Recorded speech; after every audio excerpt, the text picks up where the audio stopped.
Sa isang bansang puno ng ingay ng politika at kontrobersya, sino ang nagsasabi ng totoo? Sino ang nasa panig ng bayan? Welcome to Bayang Pinas, ang news channel na hindi takot maglatag ng katotohanan. Dito, pinag-uusapan natin ang mga isyong may kinalaman sa kinabukasan mo, politika, pamahalaan at ang tunay na kalagayan ng ating bansa. Hindi kami bayad, hindi kami bulag. Sa Bayang Pinas, ang boses ng mamamayan ang tunay na headline.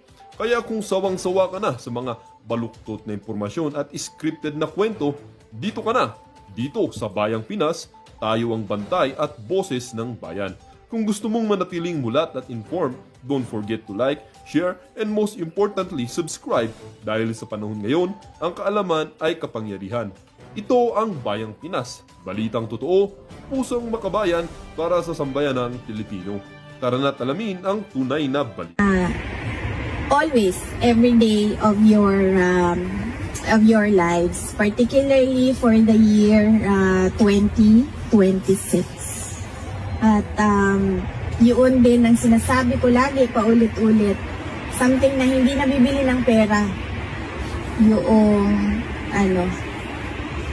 yung good health. Dahil meron talagang mga sakit na wala ng gamot, diba? So kahit gaano ka pa kayaman, kahit gaano pa kaganda ang access mo to the best healthcare in the world, pero pag wala na talagang gamot, kahit gusto mo pa mabuhay, ay time is up ka na talaga sa Diyos. Kaya it is something that is very precious to everyone, and I hope that you will always be in good health. In fact, si President Duterte nag-aalala sa inyo lagi, ilang beses sa pagbisita ko ngayon, mga 3 beses siya nagsabi. Sabihan mo sila na huwag silang mag-antay sa lamig dahil magdadala ng sakit sa kanila yung lamig. At syempre meron ding mga sumagot sa inyo na sanay na kami sa ganito na weather. This is nice weather, Mom. This is nice weather. If I have to show you, sandali. Ikuta ko lang sa inyo kung gaan. So this is 1, this is 2, ay, kung ano siya, Ma'am, innerwear per month. And this is 2, this is 3, and this is 4. 4 layers ito siya, plus the scarf. Sa baba, ganun din. 1, 2, 3 layers ito siya sa baba. Ang aking medyas ay 2 layers. Gustuhin ko siyang maging, kasi may pumapasok pa konti eh. So gusto ko siya gawing 3. Kaso hindi na kasya ang sapatos. Masakit na siya sa kuko. So hanggang 2 layers lang ang... And yet, malamig pa rin siya. Pumapasok pa rin yung lamig. So this is not good weather. I'm excited to go home. Truly excited to go home. And going back to my Christmas wish, yun yung sa inyo, good health. And of course, to your loved ones, to your family members, syempre good health. But I also wish them a joyful Christmas with you online or with you going back home and spending Christmas with them. That Noche Buena with them. That Noche Buena with them. And their happiness that you are present in their lives. So yan yung wish ko sa kanila. A joyful Christmas with you. And of course, the New Year. You know, when we ring in the New Year, we are always filled with hope that the New Year will bring better things than the previous year. That is why, di ba, meron tayo laging New Year's wish and New Year's resolutions, thinking na merong magbabago sa taon na yon. But we should always pray to God that it will happen for our country.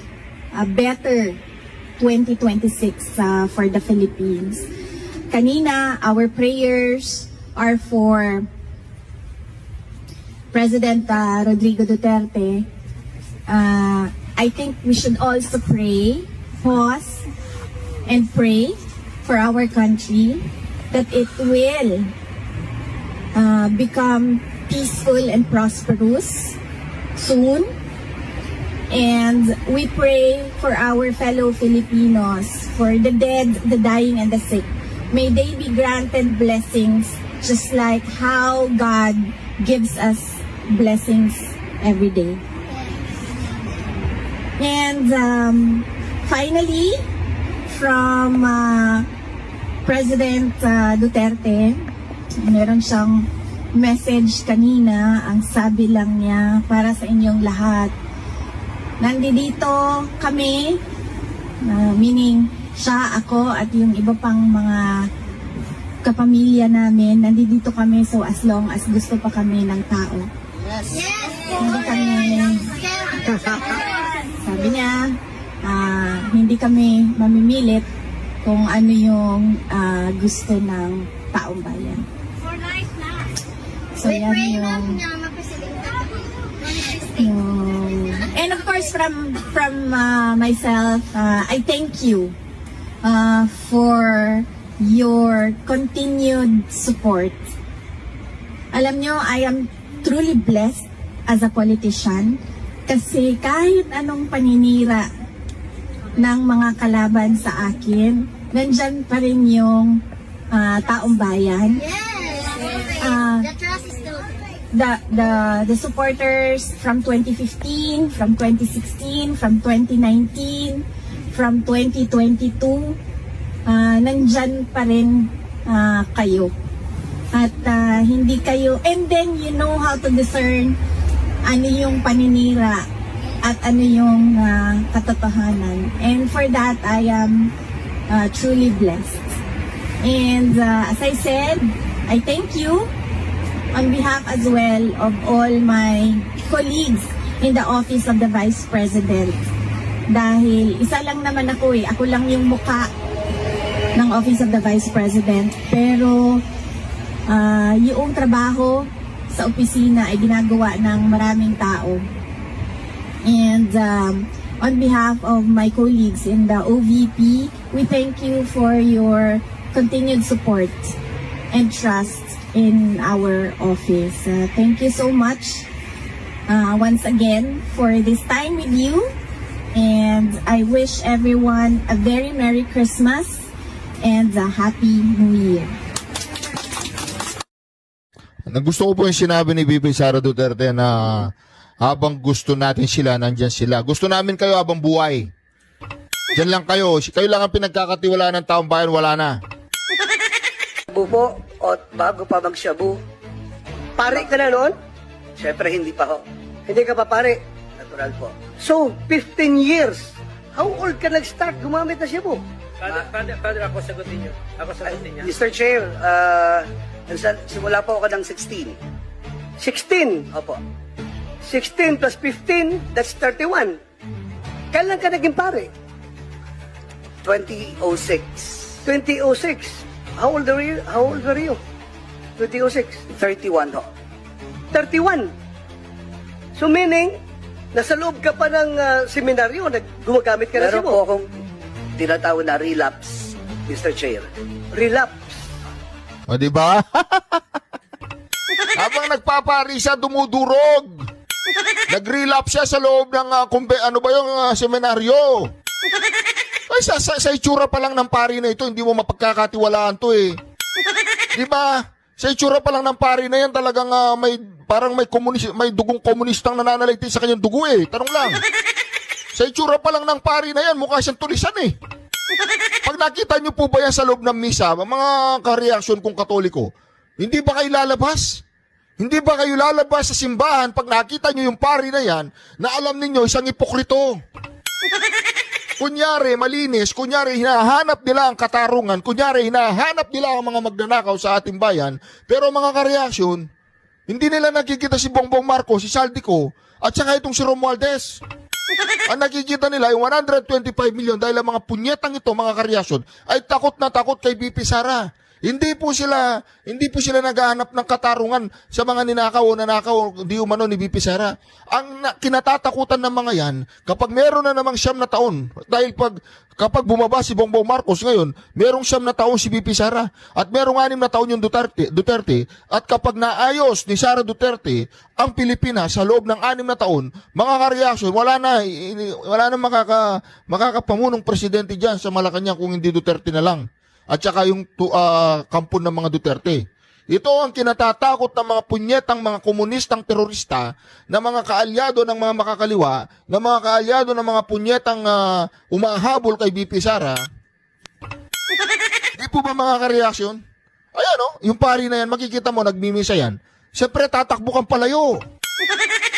Bulag yan sa katotohanan. Ito mga ka-reaction, pag ganyan eh. That's good. I congratulate you for reforming your life A few moments later. to this community. Today, we call upon the institution of the Ombudsman to put an end to this mockery of the system. Tingnan po ninyo yung mga papel. Talaga namang intoneto-neladang papel ang dala nila. Of checks Ayan o, and ang daming papel o. as enshrined in Ano yung nakasulat dyan? 125 billion? Sobrang dami naman ang papel na yan. our Constitution. Ayan o. We fervently hope that our charges Ayan o. of plunder, malversation, Ayan o. bribery, Plunder, malversation, ang daming papel niyan. Hindi ba kakasya sa 100 pahina yun? graft and corruption, betray Talagang propaganda po, mga black propaganda sa mga yan. Sila yung salot ng taong bayan, hindi si Sara Duterte. Kayo ang salot ng taong bayan, Father. Ay, hindi kayo salot ng taong bayan. Anong tawag sa inyo? At saka, Father, pwede ba magpa-hair follicle test ka? O, di ba inahamon kita, Father? Magpa-hair follicle test tayong dalawa kahit kalbo na ako. O, inahamon kita, o, magpa-hair follicle test ka. Kapag nag-negative ka, edi congratulations. of public trust and gross violation of the Constitution be upheld against Vice President Sara. Ganun po karaming mga papeles ang dala-dala nila sa ombudsman. Ha? Matanong ko lang si Father, Against Ganyan po karaming papeles ang dala-dala nila. Ganyan talaga naman. Propaganda po yan. Yan po ang malinaw na propaganda ng mga to. Di po ba mga ka-reaction? Kaya, ako ayaw ko po sabihin to, kaya nauubos yung mga Katoliko, lumilipat ng ibang reliyon eh. Dahil sa mga ganitong klaseng pari eh. Durugista eh. Dati daw durugista. Nasa kumbento, nag-relapse siya sa loob ng seminaryo. Well, obviously, this is already a demolition job 2.0. Take 2, kumbaga. Kasi hindi sila nagwagi nung unang try nila. Alata namang political war ito, kung gusto nyo, di maghintay na lang kayo ng 2028. Yun, di ba? Kasi tingnan nyo, bakit sa budget ng Vice President, pinasa agad nila? Wala pang isang oras, pinasa na nila. Kung nagdududa pala kayo sa confidential funds niya at kung ano-ano dyan, hindi dapat siniro nyo na lang budget niya.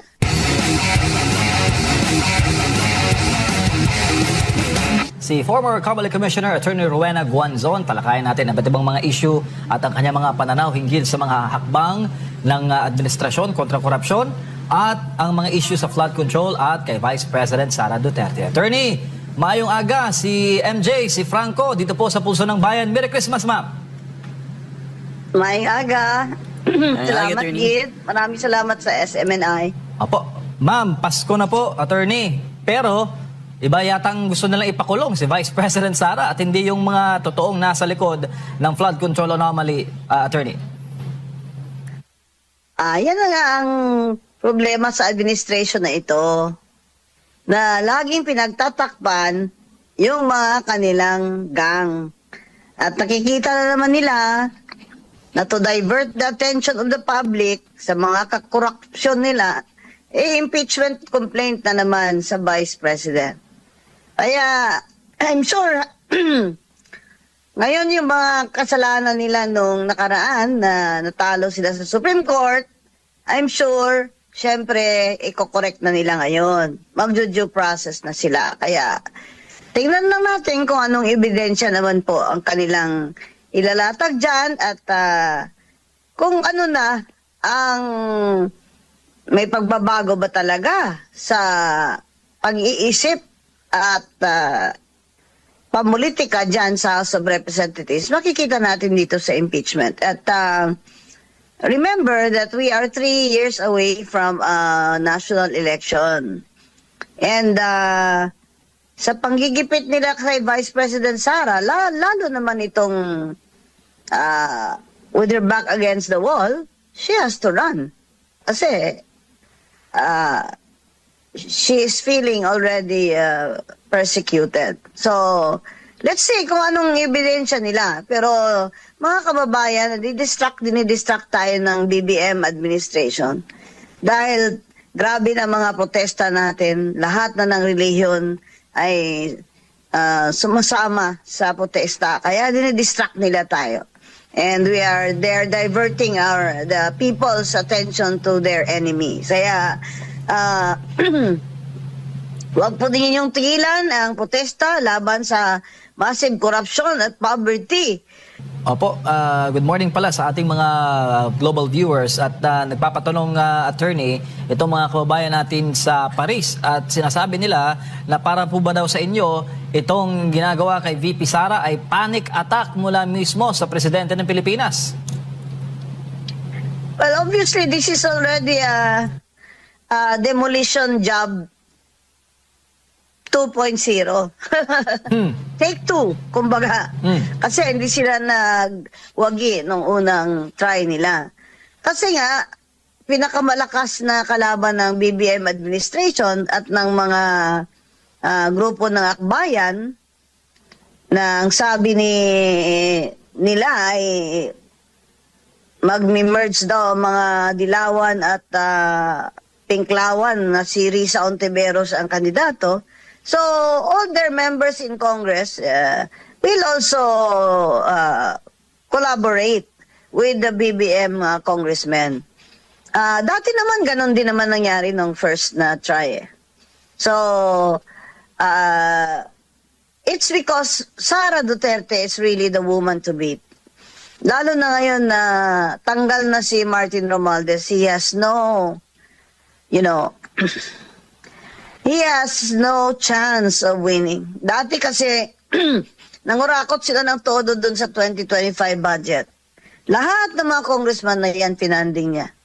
Kasi trial yun na kung mag-succeed sila, 2028 siya na talaga ang presidente kahit 13% lang siya sa survey. Hindi niya inasahan na lalabas yung mga corruption, lalo na yung ghost flood control projects at hindi niya inaasahan ng United States State Department, meaning yung DFA nila, ay nag-issue ng comment sa kay Bongbong Marcos na talamak na, massive corruption na. Hindi lamang sa DPWH, kundi sa Bureau of Customs. Yes, attorney, maiba lang po ako, attorney. Baka maaari niyo pong mas bigyan diin sa ating mga kababayan, especially yung inyo po naging pahayag patungkol sa nagiging insertions tuwing may bicameral at marami pong nagtatanong sa atin patungkol po dito, attorney. Itong budget natin ngayon, na ano ba yan, 6 something trillion. Halos 2 trillion dan pambayad ng utang. Kasi di ba may foreign debt. Hari ng utang ito si BBM At ngayon may bagong utang na naman siyang ilang billion pesos from ADB para sa digitalization. At That is to curb corruption daw. Ito pong insertions na ito na ginagawa nila sa National Expenditure Program, ang proseso po kasi gagawa ng mga agencies gaya ng BWH ng kanilang National Expenditure Program, dadaan sa DBM. Dapat itong DBM ang nagsaslash niyan. Dapat may mga analyst naman sila dyan na magsaslash niyan. Pero all these years, 3 years, si BBM, si Secretary Pangandaman, kung ano lang po sinusubo sa kanila ng DPWH, ayun naman ang sinasabit nila dun sa House. Padded na yun 30% na kickback nandun na yun sa estimate ng DPWH. Hindi pa yun nakaabot sa Congress ang kanilang National Expenditure Program proposal may mga kontraktor na po dyan. Yan po talaga, nun sila grabe sa wala na silang hiya, wala pang takot. Kaya itong mga insertion na ito ng mga congressman, sa BICAM nila ginagawa yan. Pagkatapos sila mapasa doon sa House of Reps, ang kanilang appropriations bill, maakyat sa Senado, nagba-bicameral conference. Kasama senador, may small committee called the bicameral. Diyan sila nag-i-insertion. Nakaupo dyan, mga buwetre din Yung Congressman Momo, bakit siya nandyan? Di ba, may din yan? May mga kontraktor din yan, si Congressman Momo sa Surigao. Bagong pangalan, same dog, a different color. Nilagay nila sa BICAM. Mga senador naman, talagang hindi mapigil ang ambisyon. Alam niyo, itong ambisyon na para sa 2028, ito talaga ang nagda-drive ng pagnanakaw ng mga senador at mga congressman kagaya niya ni Risa Ontiveros, nag-deny siya na wala sa insertion. Sabi niya amendment. Sabi ni Frank Drilon, parehas lang yun. Kasi galing yung appropriations bill sa House, tas pagdating dyan sa bicameral, nagdadagdag kayo. Hindi nga nagbabawas nagdadagdag kayo. Insertion yun. Hindi niya pwedeng madinayan ni Risa Ontiveros. Siya mismo, meron din siyang billion na insertion. Ang tanong dyan, saan yun napunta? Si Grace po. Hindi siya pwedeng magsabi na hindi niya alam yun sa 2025 na GAA. Kasi chair siya ng finance. Sabihin, tanga siya. Hindi siya nag-aaral niyan. Isisaldi ko lang lahat ang gumalaw noon. Imposible naman. Lalo na pat may party list siya. Yung panday-panday party list na anak niya nakaupo ngayon. Yan ang problema. Lahat sila, may mga political sila na plano. Like Risa Ontiveros, plans to run for president. Di nag-insertion. Yung kanyang mga, mga MAIP, mga financial assistance. Ang balita ko, naka-parking lang muna sa DSWD dahil sa 2028 na niya ipamimigay. Itong lahat ng mga political na ambisyon, ito ang nagdadrive sa mga taong yan para hindi sila tuwid. They're not upright people. So, we have an interest in calling them out. Walang personalan dito. Kilala ko din yan si Risa Ontiveros Noong aktivista pa yan, ninakip yan dun sa Kamkaringal, nawag ako ni Eta Rosales, abogado sa kanila. Hindi nga ako, may iba nga silang abogado pagdating doon, pero nandun ako. At tinawag nila ako. Ang ibig kong sabihin, hindi ito personalan. Ang ayaw ko lang yung magpanggap kayo, wala kayong insertion na meron naman. Lalo na yan si Grace po. Dapat panagutin yan. Dapat i-investigate yan ng ombudsman. Kasi chair siya ng Finance Committee. At may sarili din siyang insertion doon. Sigurado. Dapat po bawal na yung mga insertion na yan. Kasi dumaan na sa House, tapos dadaan na sa bago ipasa ng mga ng senador, magbabaycam. Dapat tinitingnan nila kung tama ba tong mga ganitong mga project na ito, kailangan ba ito? Ito ba ay ayon sa mga projection ng NEDA? Na maka-generate ba ito ng employment, yung mga infrastructure projects na ito?